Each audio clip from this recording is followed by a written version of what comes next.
हरिशरणं हरिशरणं हरिशरणं। श्री हरे नमः श्री हरे नमः श्री हरे नमः। ओम श्री परमात्मने नमः। सिय राम मैं सब जग जानी, करऊं प्रणाम जोरी जुग पानी।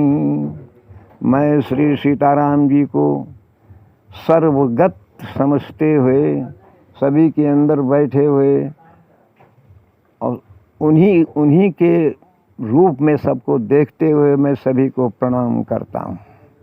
यथा उचित आशीर्वाद भी है, लेकिन प्रणाम सभी को। आज मैं घनश्याम मिश्रा, ग्राम सोनी हरलाल, जनपद गोंडा, उत्तर प्रदेश,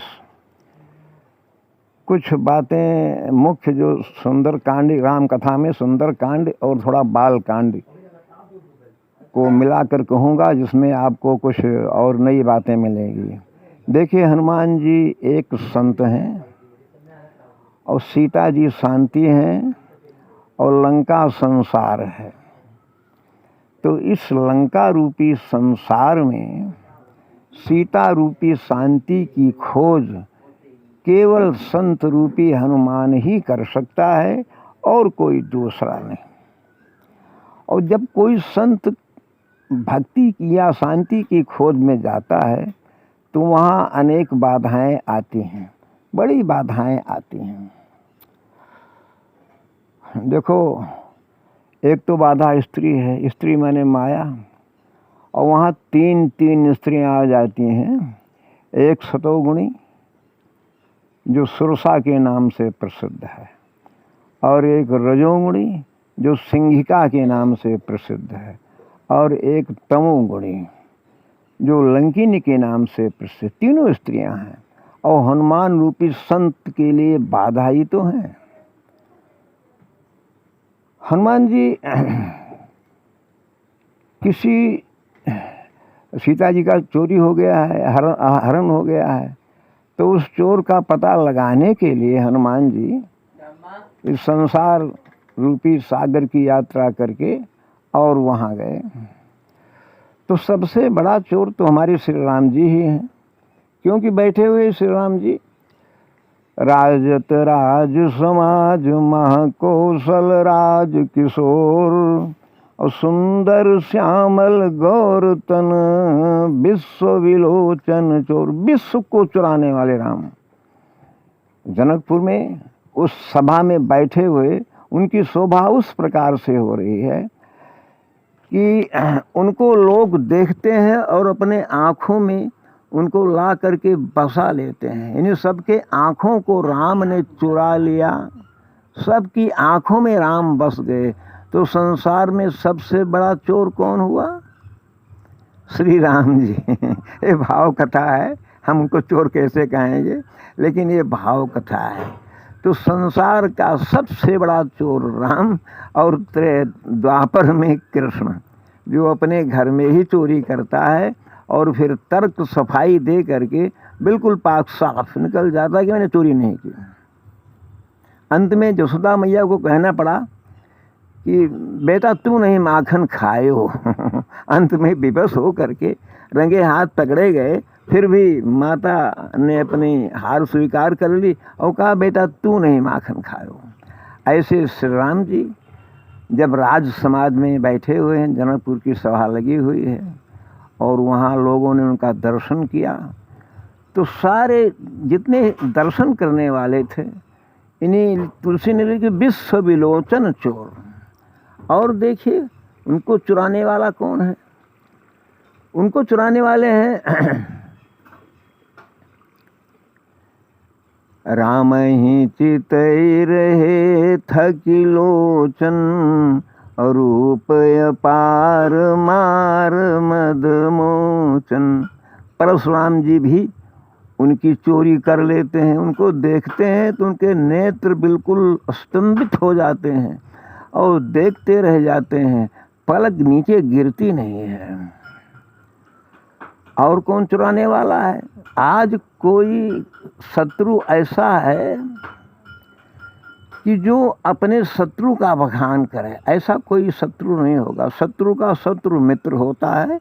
ये महाभारत कर्ण पर्व में कहा गया है। तो कहा कि जब देखा खरदूषण ने राम को देखा तो देखते रह गया, या को नृप सचिव बोले खरदूषण, सचिव बोले खरदूषण, या को नृप बालक नरभूषण। अरे तो कोई नरभूषण है। खरदूषण कहता है नरभूषण है, इनसे सुंदर संसार में कुछ है ही नहीं। तो शत्रु भी चुराता है, मित्र भी चुराता है, भगवान भी चुराते, परशुराम जी भी चुराते हैं उनको। वो सबको चुरा लेते राम जी। और राम को कौन चुराता है? जब जानकी जी ने देखा तो राम को चुरा लिया। किस रास्ते से?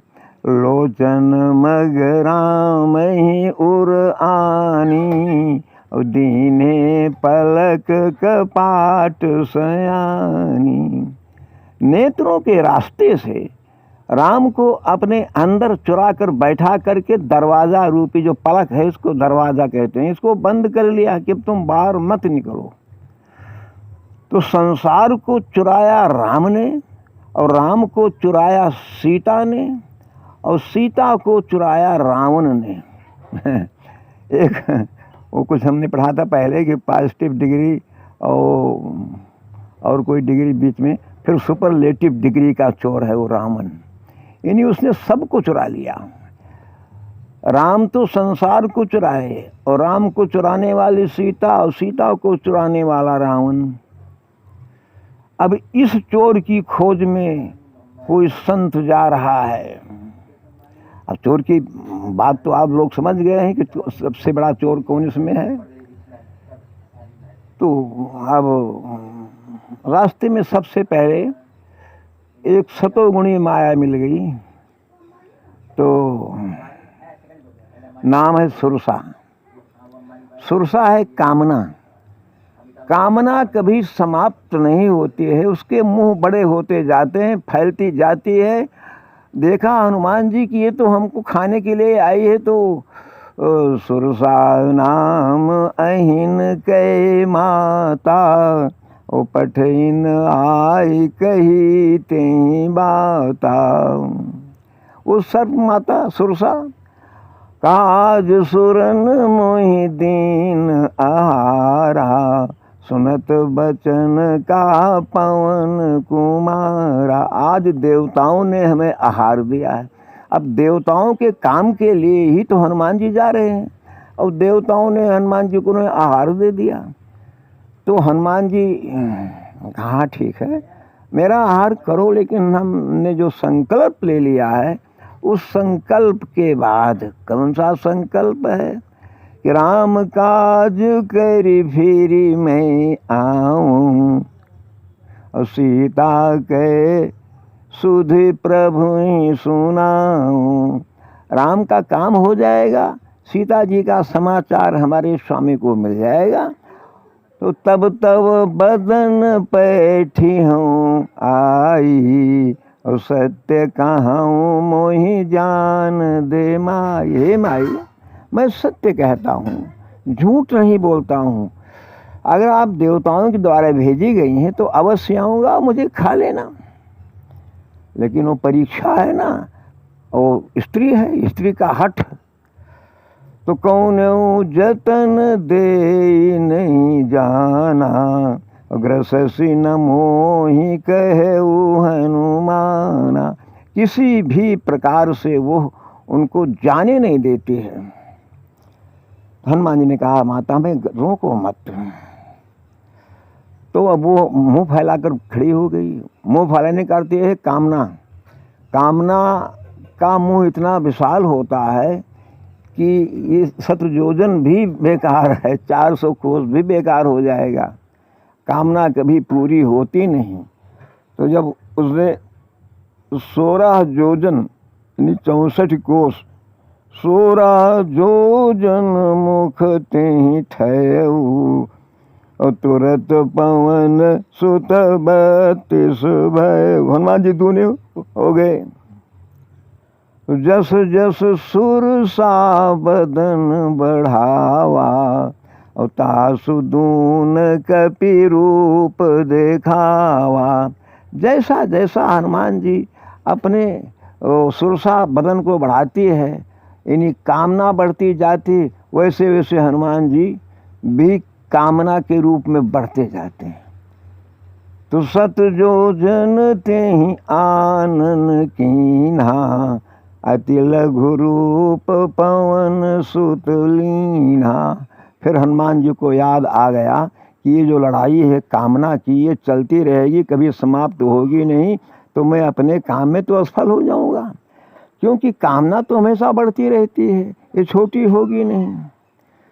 तो इसका कामना को मारने के लिए संतोष, बिनु संतोष न काम न साही, और काम अछत सुख सपने नाही।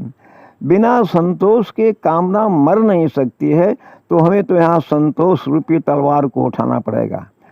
तो जब वो 100 योजन हो गई तो हनुमान जी अति लघु रूप पवन सुत ली, बहुत छोटा बन गए हनुमान जी। अति लघु रूप पवन सुत लीना, बहुत छोटा बन गए। और बदन पैठी पुनि बाहर आवा, और मांगा विदाता ही सिरना। जब बहुत छोटा बन गए तो इतने विशाल मुंह में चले गए, फिर निकल आए, कोई बाधा ही नहीं। अगर छोटा न बनते तो मुंह में जा नहीं सकते थे और निकल भी नहीं सकते थे, लेकिन हनुमान जी की बुद्धि का बल का था उसको मिल गया। तो वो प्रसन्न हुई सुरसा माता, कहा बस तेरी परीक्षा पूरी हुई।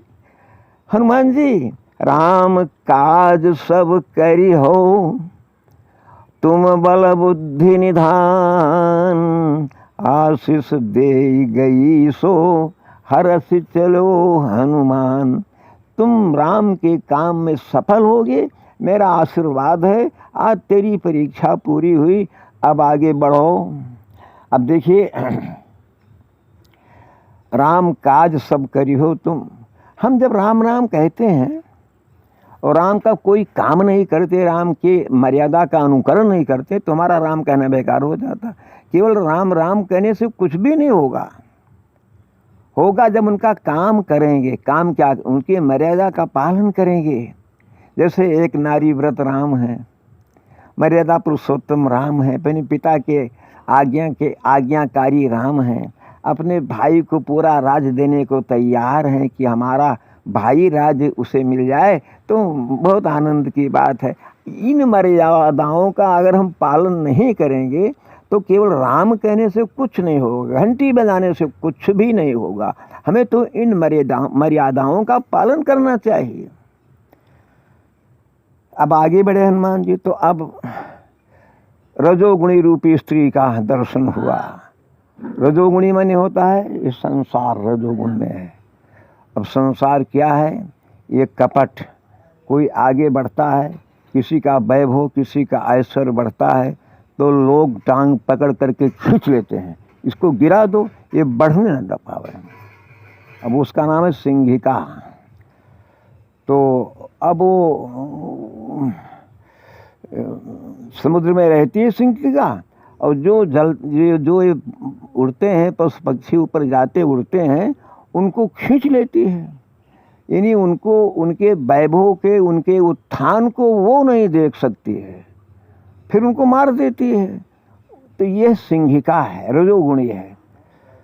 तो हनुमान जी ने विचार किया कि वो तो सतोगुणी थी, वो तो अच्छी बात हुई, हो गया, आशीर्वाद मिल गया है। लेकिन रजोगुणी है, इसको तुम्हें मारना है। इसको इसलिए मारना है कि ये लोगों के टांग को पकड़ करके खींच लेती है, किसी को आगे बढ़ने नहीं देती है। इसका नाम है ईर्ष्या, इसका नाम है कपट। तो कहा महाराज, हनुमान जी ने जैसे हनुमान जी के पैर को पकड़ करके खींचा तो हनुमान जी ने उसको मार डाला। ताई मारी मारुत निश्चर एक सिंधु महाराई, और करी माया नभ के खग गाई। जीव जंतु जे गगन उड़ाई, जल बिलो की तिन कै पर छाई। गाय छासक सोन उड़ाई, ये विधि सदा गगन चर खाई। सोई छल हनुमान कहाँ कीना, तासु कपट कपि तुरत ही चीना।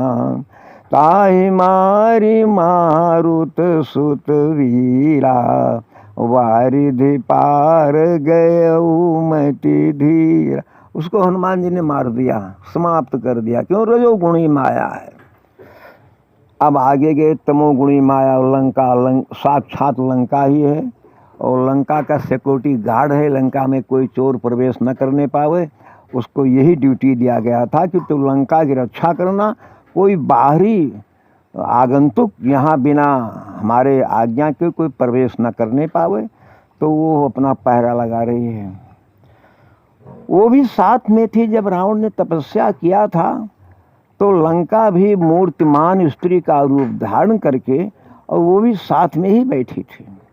तो जब उन्होंने वरदान दिया, ब्रह्मा जी ने और शंकर जी ने, तो लंकिनी से कहा था, देखिए संसार है वो, हर वस्तु का अंत ही संसार कहलाता है। क्योंकि ये हमेशा हमेशा संसार अभाव में जा रहा है, हमेशा इसमें कमी हो रही है। हम तो सुनते हैं कि आज तो वैज्ञानिक कहते हैं पानी की कमी हो जाएगी, पानी बहुत नीचे चला जाएगा तो गल्ला कैसे पैदा होगा, पेड़ कैसे होंगे। तो हम लोगों की इन्हीं जो संसार में परमात्मा ने दिया है, ये सब परिवर्तनशील है और अभाव में जा रहा है धीमे धीमे। और हम उसी अभाव में भी हम लोग भी जा रहे हैं, हम लोग भी उसी काल की तरफ खींचे जा रहे हैं। तो कहा था कि जब लंका का पतन होगा, लंका रावण मारा जाएगा, तो पहले एक बंदर आएगा।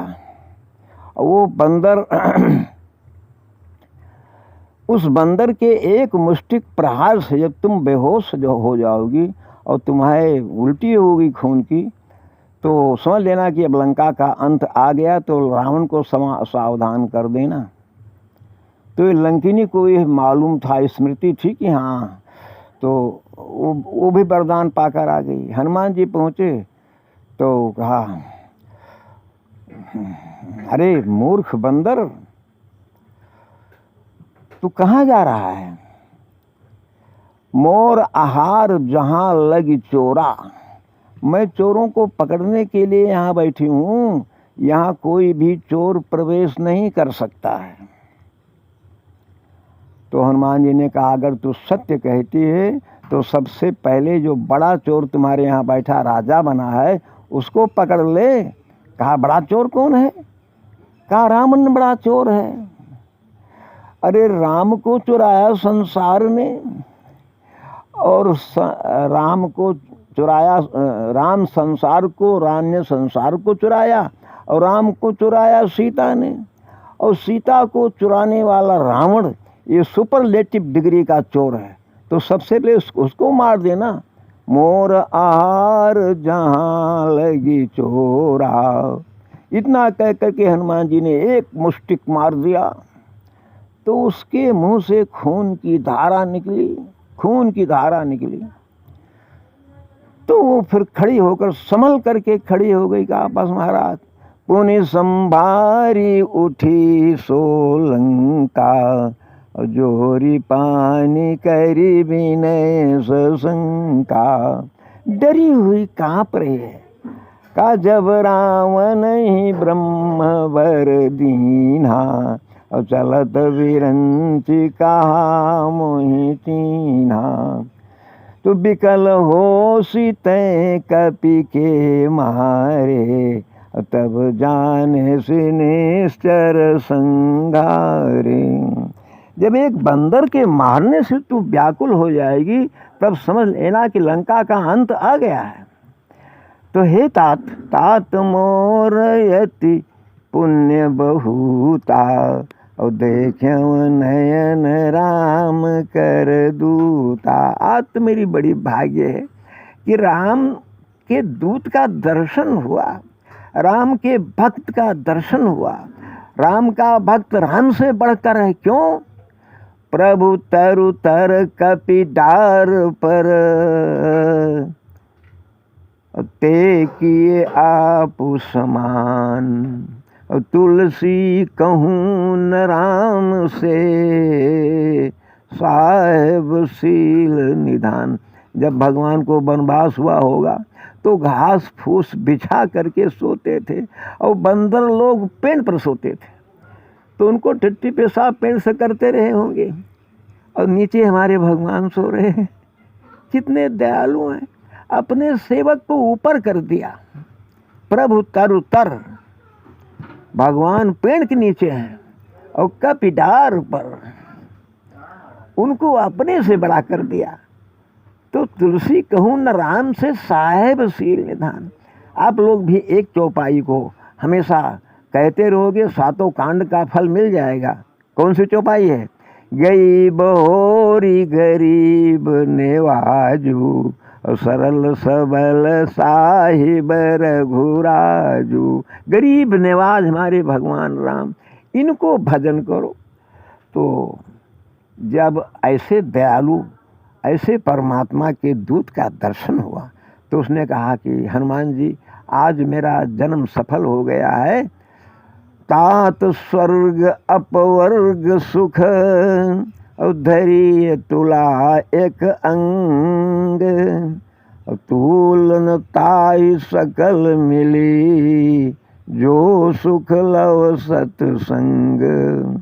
हे बेटा, तात स्वर्ग अपवर्ग सुख, संसार का सुख, स्वर्ग का सुख एक तराजू के पलड़े में रख दिया जाए और एक तरफ क्षण मात्र का, एक 10-5 सेकंड का, 1 सेकंड का सत्संग का सुख रख दिया जाए, तो जो सत्संग वाला पलड़ा है वो वजनी हो जाएगा और सारे सुख गौड़ हैं।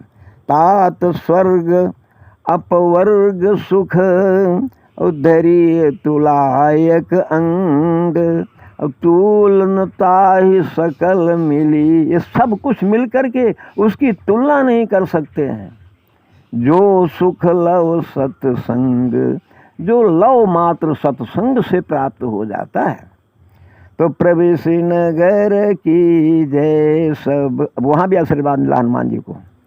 प्रवेश नगर की जय सब काजा, हृदय राखी कौशलपुर राजा। प्रवेश नगर, नगर में प्रवेश करो। आपके लिए बिल्कुल छूट है, हम कुछ नहीं करेंगे, अब हमें तो मिल गया, हमारी तो मुक्ति हो गई, आपका दर्शन हो गया। गरल सुधारी पुकर मिताई, गोपद सिंधु अनल शीतलाई। गरल सुधा मीराबाई के लिए जहर अमृत बन गया। जब जहर राणा सांगा ने दिया मीराबाई को तो उन्होंने कृष्ण का ध्यान किया और कृष्ण भगवान उसी जार में नाच रहे हैं।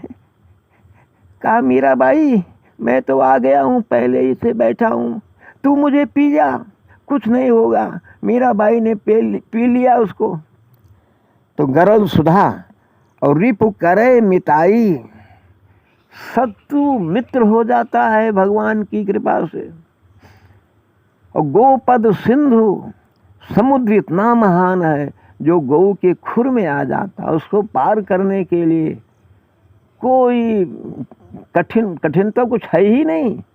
ये भवसागर पार करने के लिए, वो भवसागर एक गौ के खुर में आ जाएगा तो उसको पार करने में क्या परेशानी है। गोपद सिंधु अनल शीतला, और अग्नि ठंडी हो जाती है।